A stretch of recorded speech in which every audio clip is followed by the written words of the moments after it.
Hey, my name is Katie Pijanowski, and I'm a certified life coach and motivational speaker, and I'm here to help you unlock your true strength so you can create the life of your dreams.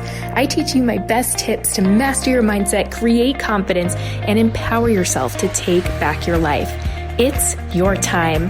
This is the Mind and Body Strong podcast.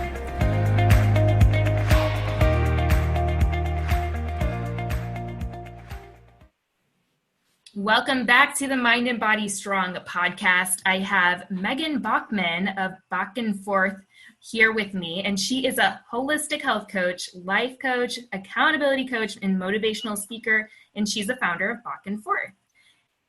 After working through a decade-long battle with yo-yo dieting, restrict binge eating habits, and an unhealthy relationship with exercise and her body, Meghan is passionate about helping women align with their intuitive lifestyle and experience the ease, freedom, and joy of balanced nutrition, positive body image, and authentic confidence. She's super awesome, and she's also a close friend of mine, so I'm super happy to have you here, Meghan. Welcome to the podcast. Yay, I'm so excited to be here. Thanks, Katie. Yay, I'm so excited. We were just having such a long, great conversation before this.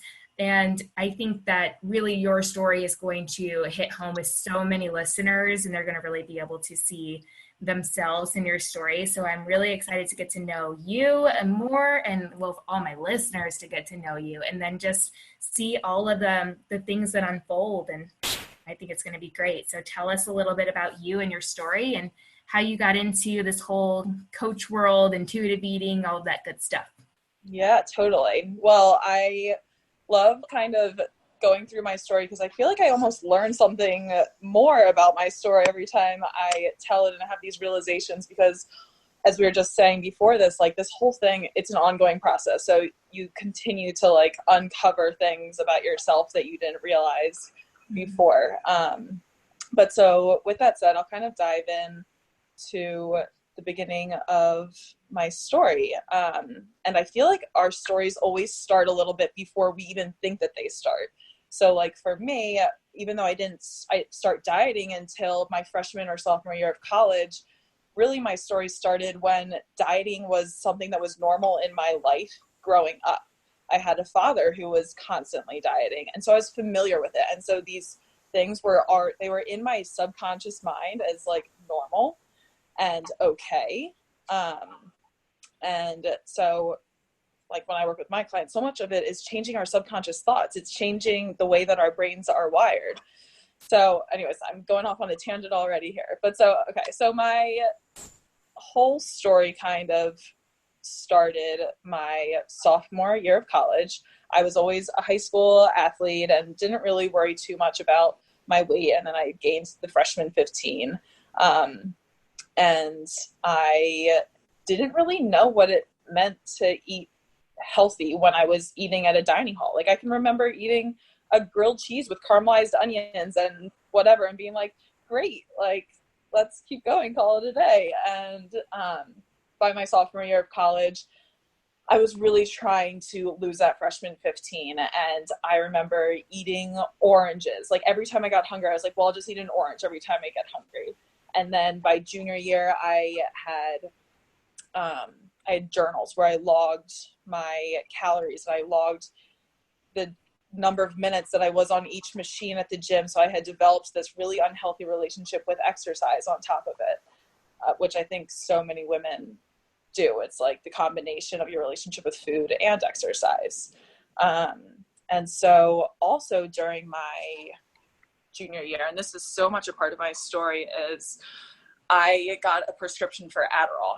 And the reason I was able to get a prescription for Adderall is because I was diagnosed with a language processing disorder the summer after my senior year of high school. And I'll tie that back in, make sure that I come back to that because that kind of like ties in the end of my story. But so I was on Adderall, and then for the next 10 years until I was 29, which I still am now, almost 30, I used Adderall as an appetite suppressant. So I, during the week, would take it 5 to 6 times a week. And I knew that if I took that pill, then it would just not make me hungry for several hours and would totally suppress my appetite.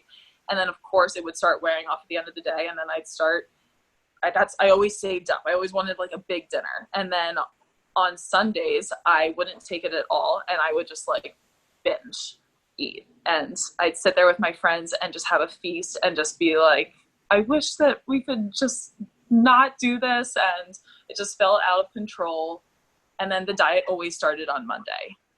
So during my 20s, in addition to like calorie counting, I did the whole low carb thing. I went vegan for 8 months and that's actually how Back and Forth originally started. It was an Instagram food blog and I was cooking vegan food all the time.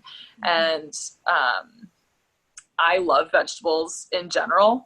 And so that aspect of it wasn't difficult for me. And then on top of that, when you're vegan, you're also eating a lot of grains and things like that. And for someone that was restricting carbs for so long, that was also super easy. So I'm like, vegetable and carbs, like, great, this is awesome. But at the end of the day, when I reflect on that year, like, this is a little TMI, but I was like the gassiest I've ever been in my entire life. Like, it was ridiculous. And that just goes to show it wasn't sitting well with my body, but I wasn't listening to my body. I was like mesmerized by the fact that vegan is the way to live. And I had watched this documentary and I was just convinced that my insides were healthy. And so this is the way that I was going to live my life. And then slowly the first thing I started craving were like eggs. So I started letting eggs in and then I slowly let things come back in.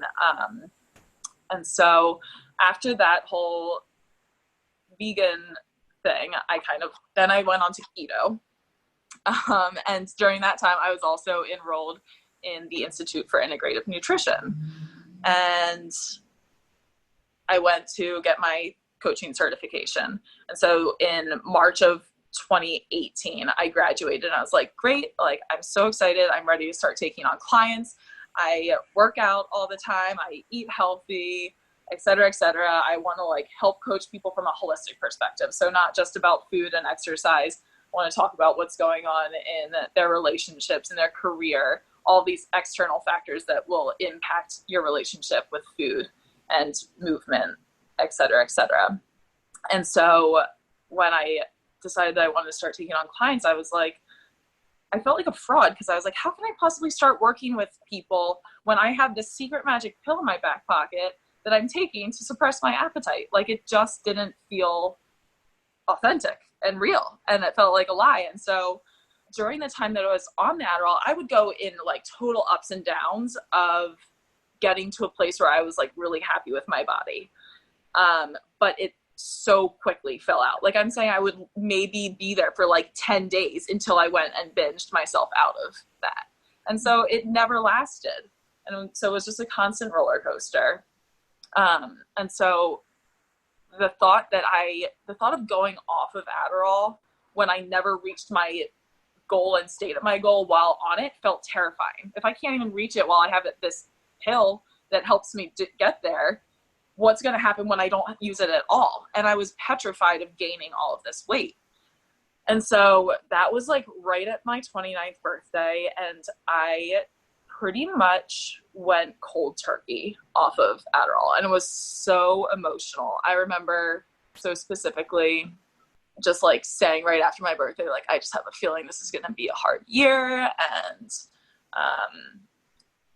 there was one day where I literally couldn't even I was like out for a tiny bit with my friends. And I just had like an emotional breakdown. I like had to go home because I was like, I can't even have fun. Like, I'm just not happy. I don't feel good in my body. And it was just constantly a mind game. And like so much body dysmorphia. I think our brain just plays such games with us when we let it. And so half of the process around healing your relationship with food and exercise is, yes, taking like physical action steps, but I'd say it's 50-50, if not more, your mindset. It's like your thoughts. Mm-hmm. And those things, we've trained our brain to have these thoughts, and it's hard to retrain it. Like, I always tell my clients, 95% of our daily thoughts are our subconscious, and only 5% is our conscious thoughts that like we can try to change the way we think. And the fact that we function off of that 95% just goes to show how hard it is to make such conscious decisions, if that makes sense. Yeah, absolutely. So that's where my healing process began. I was like, I essentially needed to do this in order to follow a passion of mine and feel authentic and real and feel like I was able to relate to some of the struggles that people that I was going to be working with were dealing with.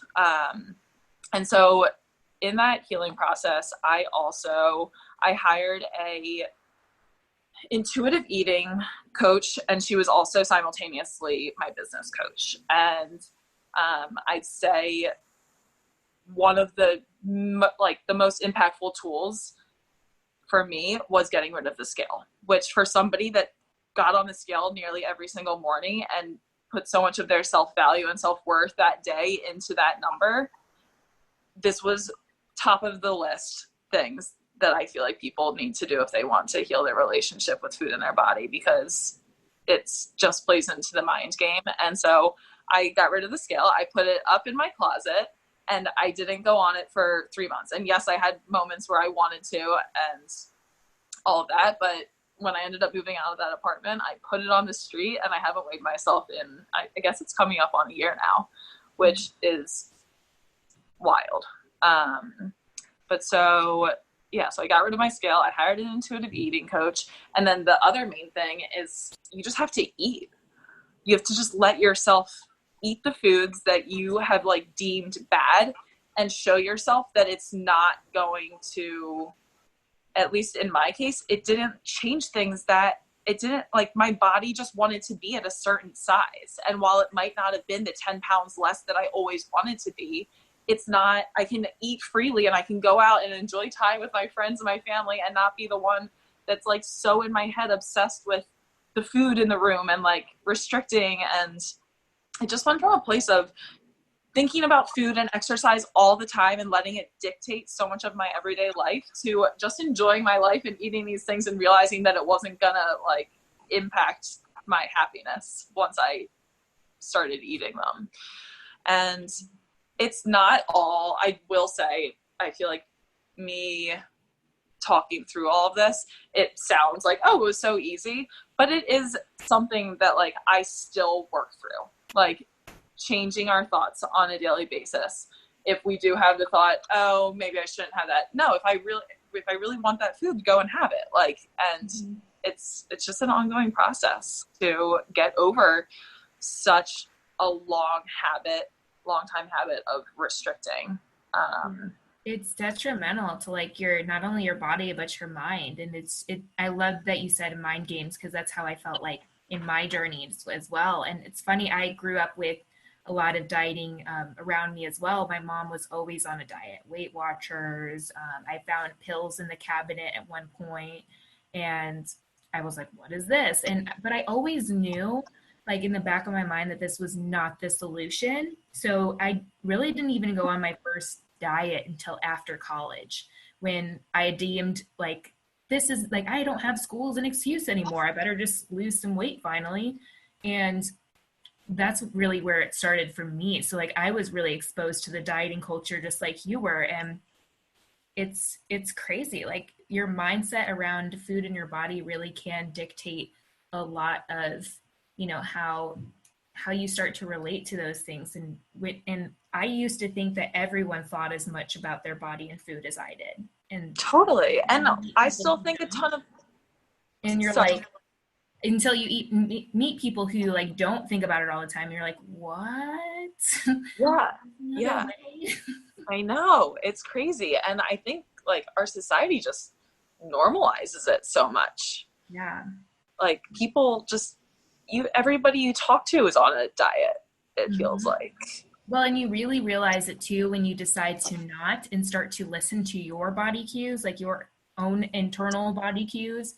And then you really realize everyone around you talking about, oh, I just need to lose 5 pounds, or I just need to stop eating bread, and like whatever it is that day.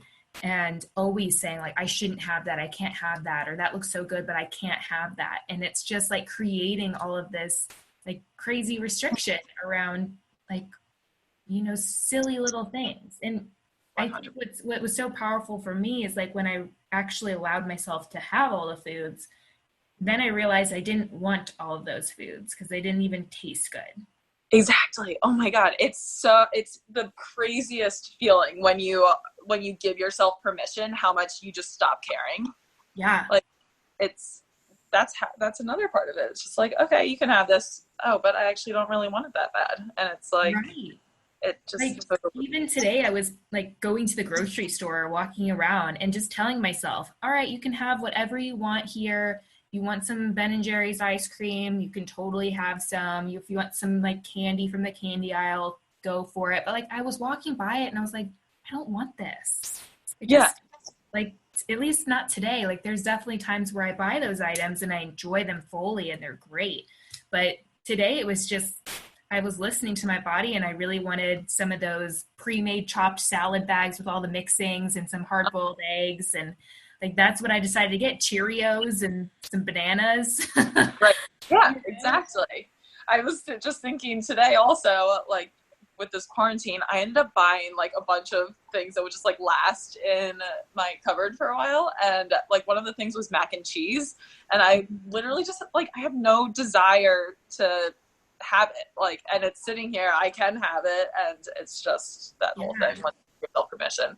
But yeah, I totally agree. I feel like that's the other big thing, or the big shift, was starting to ask my body what it wanted, because we're so conditioned to being on some certain like food plan, like, okay, this is what I'm having for breakfast, this is what I'm having for lunch, snack, dinner, or maybe you're intermittent fasting or whatever it is, and you're using your mind, or you're using somebody else's formula to tell your body what to eat that day, and you don't even take into consideration what it's actually craving.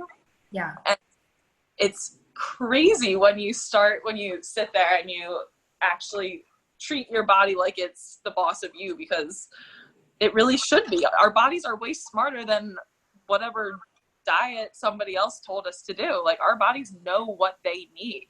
And so if they're craving protein, it's gonna be like, oh, I want some chicken or whatever it is. Or if it wants carbs or sugar or greens, like it literally, it's like, oh, okay, that's what I'm in the mood for. And it's not like I'm forcing myself to have a salad. It's like, oh, I genuinely want this.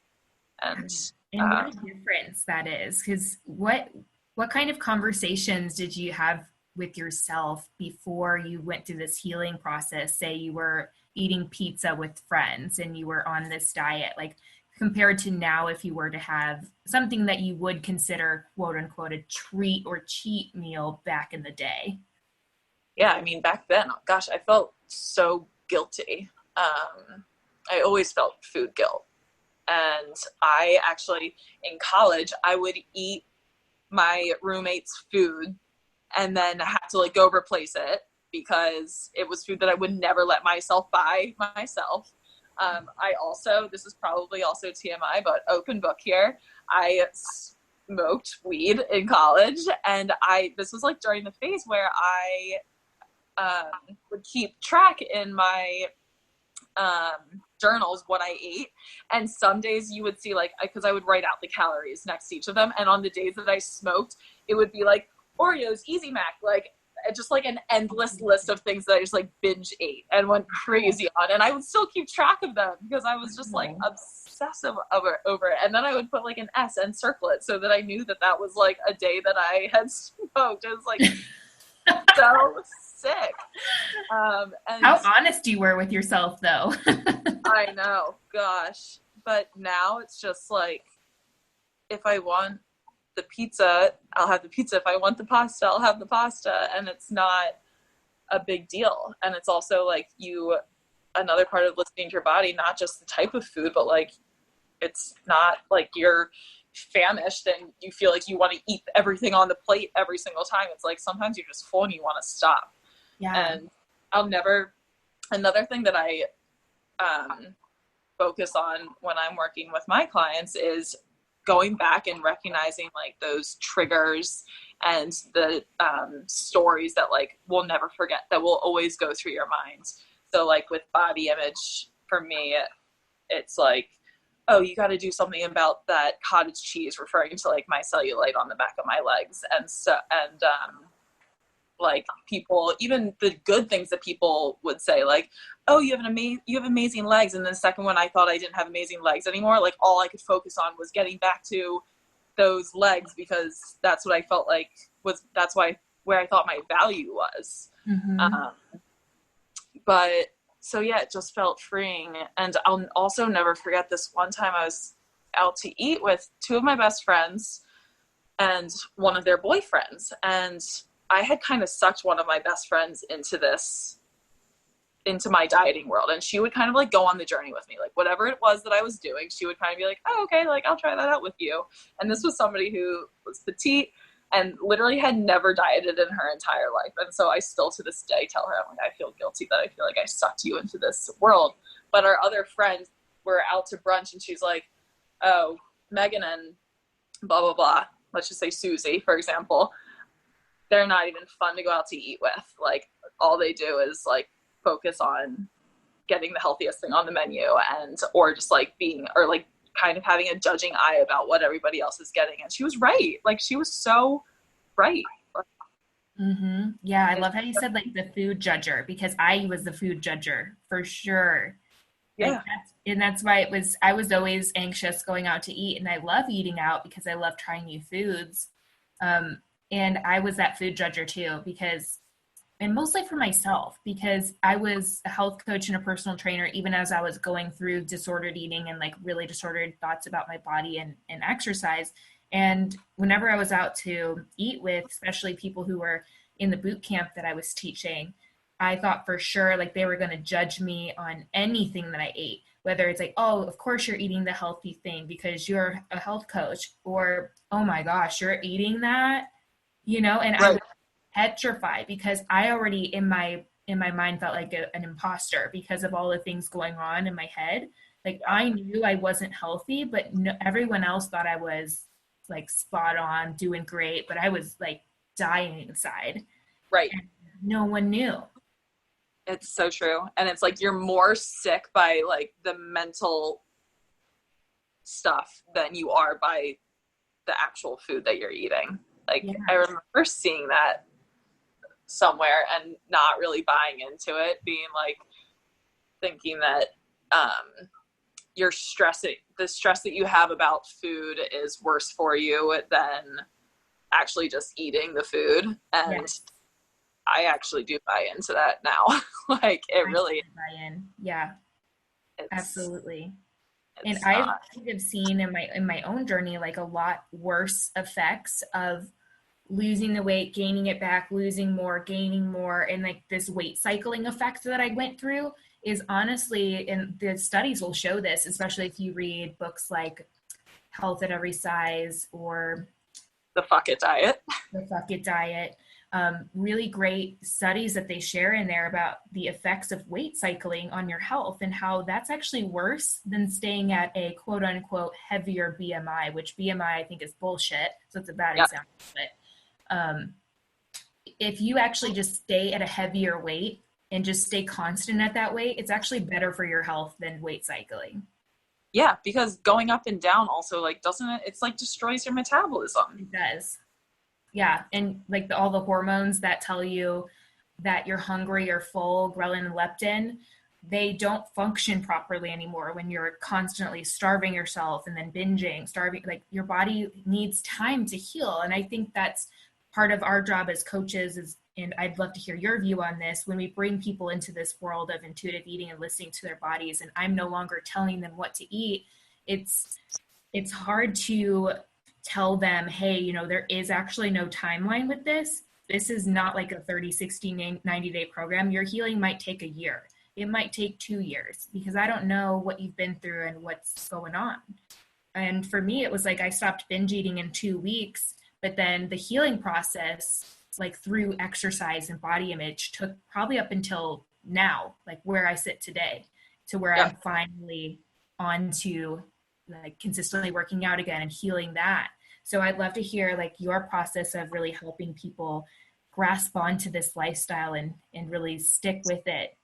Being I tell my clients the same thing. Like there's not necessarily a timeline. I think that often if you've been restricting for a longer period of time, then it might take longer but the sooner, what I'm pretty positive about is that, at least in my experience, the sooner that you just let yourself eat the things and just start giving yourself full permission, the quicker that you see a change and you stop thinking about food, and it becomes such a back burner in your life. Like, and then you start putting your time and energy into things that like actually bring you joy.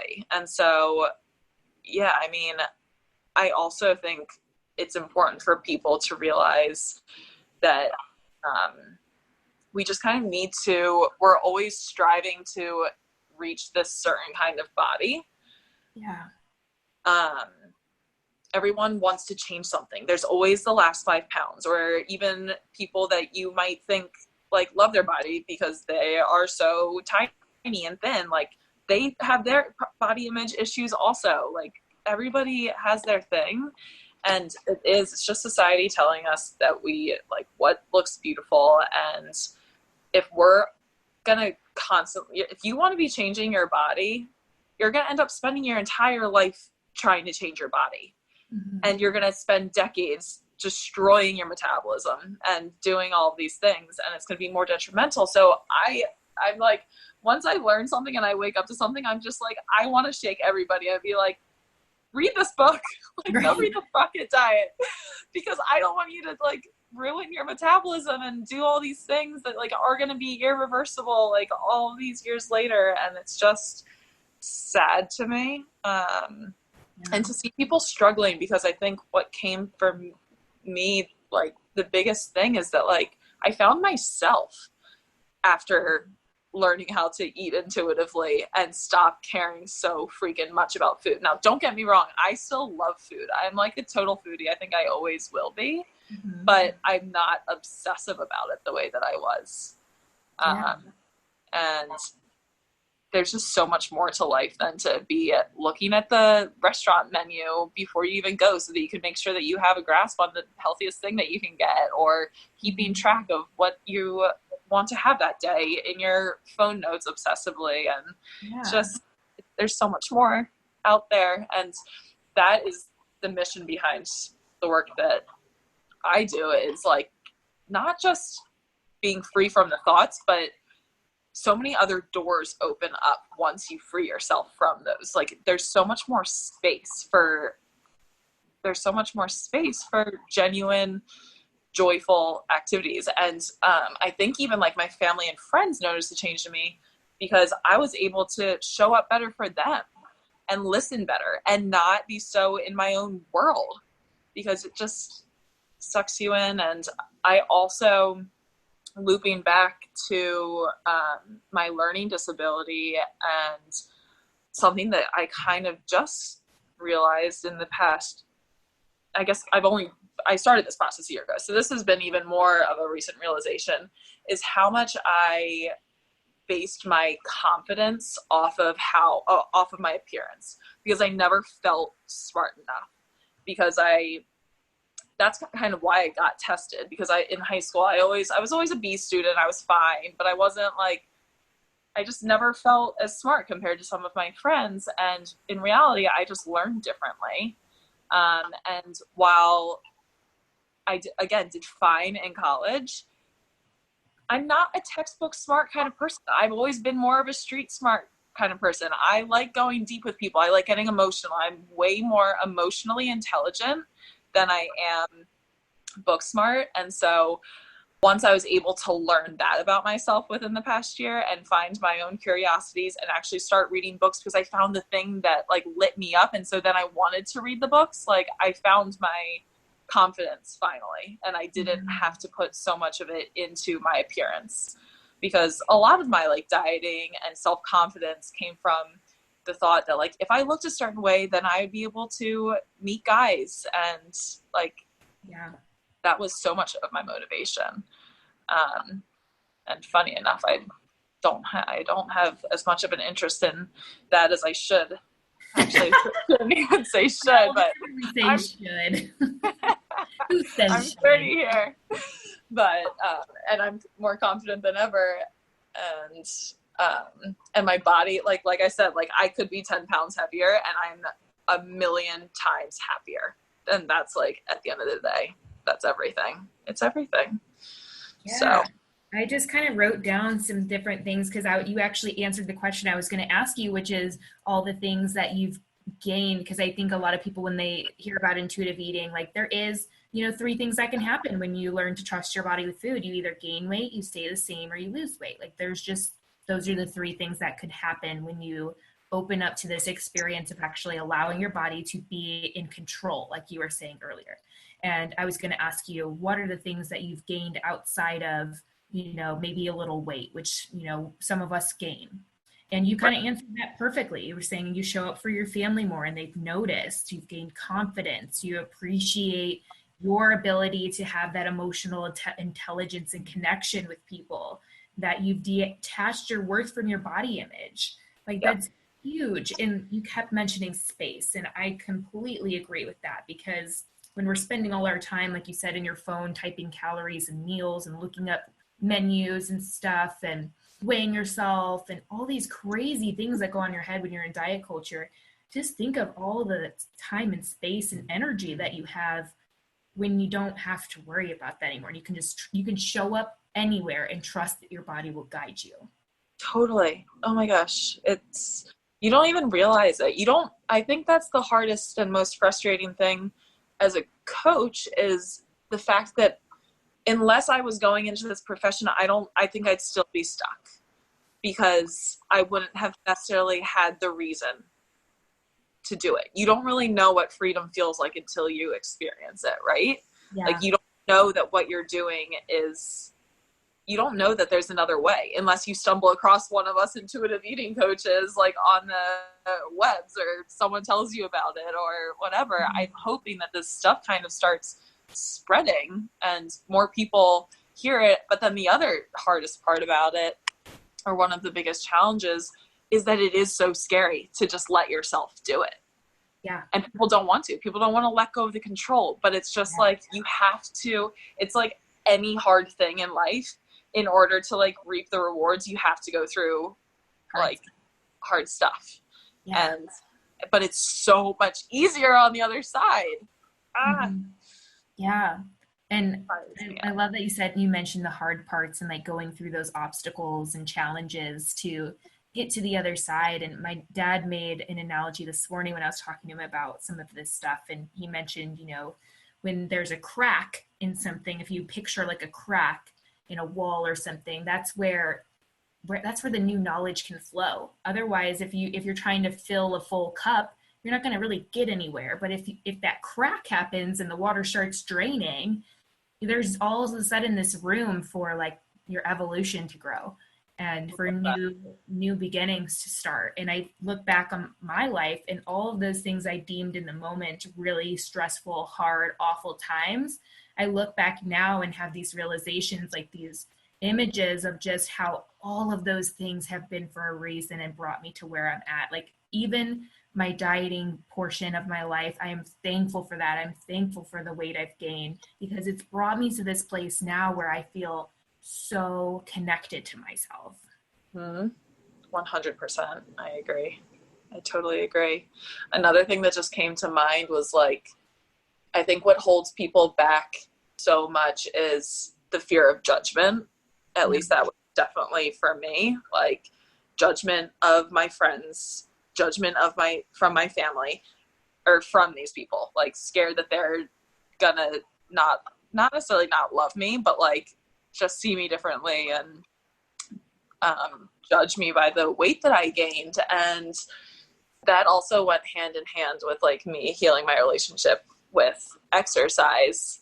I've always been a runner, and so whenever I'd be down on the trail, I'd get nervous. I wouldn't get nervous, but I never wanted to walk because I didn't want the people on the trail to judge me and be like, I don't even know what I thought they were going to think, because no one cares what you're doing. People are just doing what feels good for them, and nobody else nobody else cares. And I think that it's also, when that is part of the fear, I think it's important to bring friends and family in on this stuff and make it, at least that's what I did. I was kind of like, listen, I'm working on healing my relationship with food. Like, I was very candid and open about it. And so that, I mean, that was for my own ego, so that I knew that they knew that I was doing this, and that might be so that I had a reason that, like, if I was gaining weight, et cetera,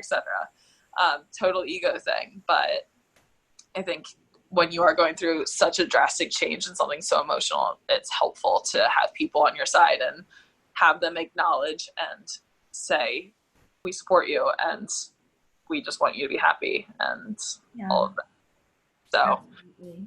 Yeah, I'm having like people in your corner and support system, and this is even beyond like body image and food, just anything you're trying to make a change in. It's great to have people that support you, but then also mentors that have been there and done that and can walk you through the fire because they've been through it and they know all the challenging things that stand ahead, and they're willingly going to go through that with you.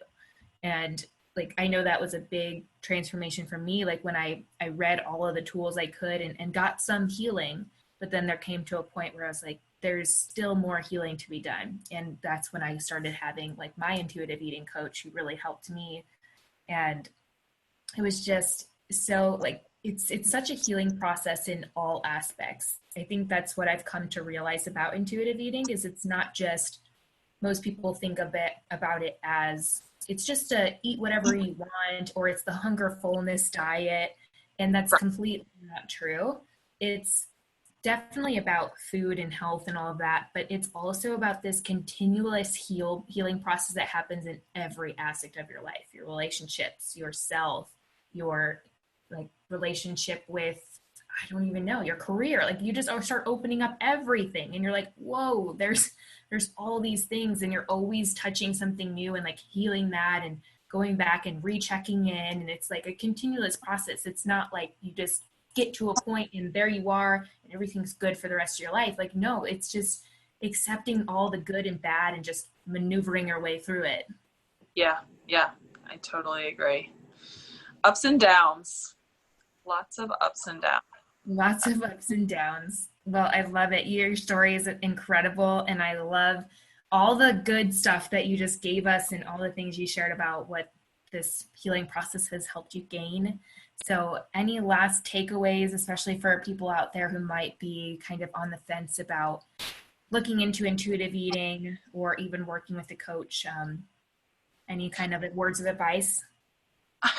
One of the things I love about going off and kind of doing this entrepreneurial journey is the amount of time that you then have to just like constantly be coming up with ideas. Like, it created I found my creative side throughout all of this. And so when you just asked me if I had any other thoughts, I had an idea and I was like, I hadn't thought about this before. But you know how people get so hyped up around diets? It's like, okay, let's try the keto diet together. Or let's come up with this workout plan, and you get so excited, and inevitably nobody ever lasts on it, ever. I don't think I've ever heard of anybody that's consistently stayed on a diet in their entire life and like hit the results that they wanted, and just like, life is good. Yeah. It's unheard of. And I think it would be so cool for a group of women or anybody to get together and be like, all right, let's do this intuitive eating thing. We're scared we might gain some weight, but you know what? If we gain weight, we're going to gain it together. And I think people would just start to realize that like they built this community of support. They all have each other's back, and they would do it, and they'd realize how much freedom that they just gain instantly from it. Yeah. And I wish there was some way that we could push that messaging out there and get more people to jump on this intuitive eating train, because it is truly life-changing. And I just hope my biggest suggestion, if people just want to learn more about it, is go read the Fuck It Diet book. Yeah, definitely. By Caroline Dooner. I feel like she's straight up. She's humorous, and so funny. Yeah. Or follow her on Instagram. She's hysterical. Yeah, I love her. I think that she worked magic with that book. Like, it just helps feeling so heard. And I feel like the second I read that book, I was like, she called me out on my shit. She was like, and then you start the intuitive eating diet. Because when I first started doing intuitive eating, I kind of fell back into that diet mentality, and I'd be like, me too. Okay, I'm just gonna listen to my body so well this week. And and then when you like start doing that, and she says that in the book, I was like, oh my gosh, yes, like I did start doing that again. I was like, no, just eat.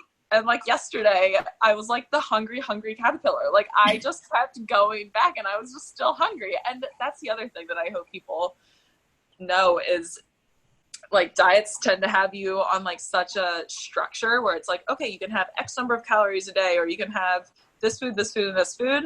And every day is different. Like your body doesn't need the same exact thing every day. Some days you're exerting more energy and you need more, or some days you're just, or hormones. There's so many things that play into it.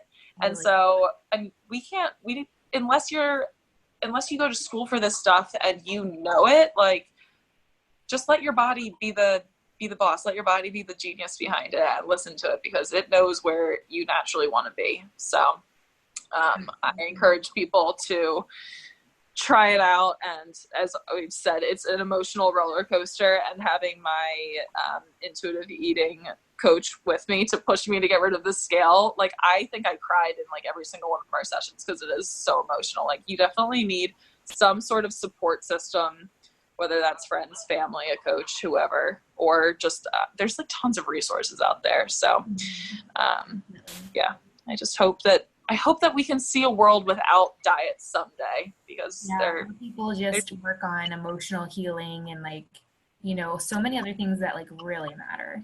Yeah, they're stealing lives. So love it. So drastic here. I get so passionate about it. No, I love it. I love your passion. It speaks through your story and everything you have to share, and definitely need to go check out Meghan on her Instagram page. And where else can they come find you and learn about your coaching? Yeah, so you'll see me on Insta stories at Back and Forth. And then my website is meghanbachman.com. Meghan with an H. Awesome.